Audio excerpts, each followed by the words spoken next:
আজিৰ শিতানত লৈছোঁ ষষ্ঠ শ্ৰেণীৰ বিজ্ঞানৰ প্ৰথম টিপাঠ বিজ্ঞানৰ বিচিত্ৰ জগতখন।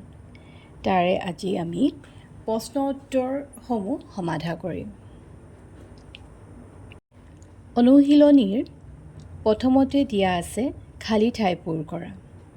বিজ্ঞান হ'ল পৰ্যবেক্ষণ আৰু পৰীক্ষাৰ জৰিয়তে লাভ কৰা জ্ঞান।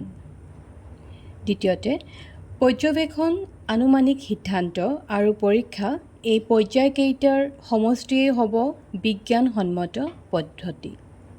তৃতীয়তে বৃদ্ধিৰ বাবে আমি খাদ্য খাওঁ। চতুৰ্থতে পঞ্জাৱত মানুহে প্ৰধানকৈ ৰুটি খায়। পঞ্চমতে কম্পাছত চুম্বক থাকে। দ্বিতীয়তে আমাক দিছে শুদ্ধ উক্তিটো বাচিবলৈ। শুদ্ধ আমি বাছি উলিয়াব লাগিব। আমি সদায় স্বাস্থ্য ভালে ৰখা খাদ্যহে খাব লাগে। শুদ্ধ উক্তি। পানীৰ অবিহনে আমি জীয়াই থাকিব পাৰোঁ। উক্তিটো অশুদ্ধ। বৰষুণ হিচাপে পানী আকাশৰ পৰা মাটিত পৰে। শুদ্ধ। ওলমাই ৰখা চুম্বক এডাল সদায় পূবা পশ্চিমা হৈ থাকে। অশুদ্ধ। হিমালয়ৰ ওপৰ অংশ আৰু মেৰু অঞ্চল বৰফেৰে ঢাক খাই থাকে। শুদ্ধ।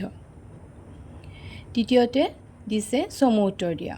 ইয়াৰে প্ৰথম প্ৰশ্নটি হৈছে মহাকাশচাৰীয়ে মহাকাশত পৃথিৱীখনক কিহৰ নিচিনা দেখে?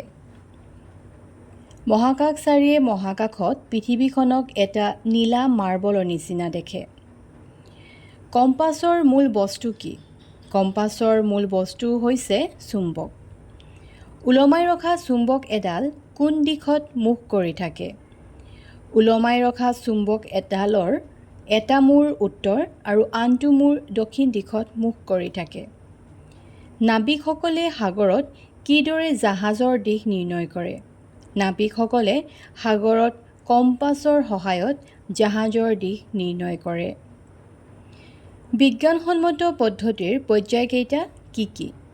বিজ্ঞানসন্মত পদ্ধতিৰ পৰ্যায়কেইটা হৈছে পৰ্যবেক্ষণ, আনুমানিক সিদ্ধান্ত আৰু পৰীক্ষা। চতুৰ্থতে দিছে আমাক শুদ্ধ উত্তৰৰ গোলটো সম্পূৰ্ণকৈ পূৰ কৰা। উইলবাৰ ৰাইট আৰু অৰভিলি ৰাইটে তলৰ কোনবিধ আৱিষ্কাৰ কৰিছিল? উৰাজাহাজ, ছাবমেৰিন, ৰেলগাড়ী, মটৰগাড়ী। ইয়াৰে শুদ্ধ উত্তৰটো হৈছে উৰাজাহাজ। উইলবাৰ ৰাইট আৰু অৰভিলি ৰাইটে উৰাজাহাজ আৱিষ্কাৰ কৰিছিল। তলৰ কোনটো কামত কম্পাছ যন্ত্ৰ ব্যৱহাৰ কৰা হয়?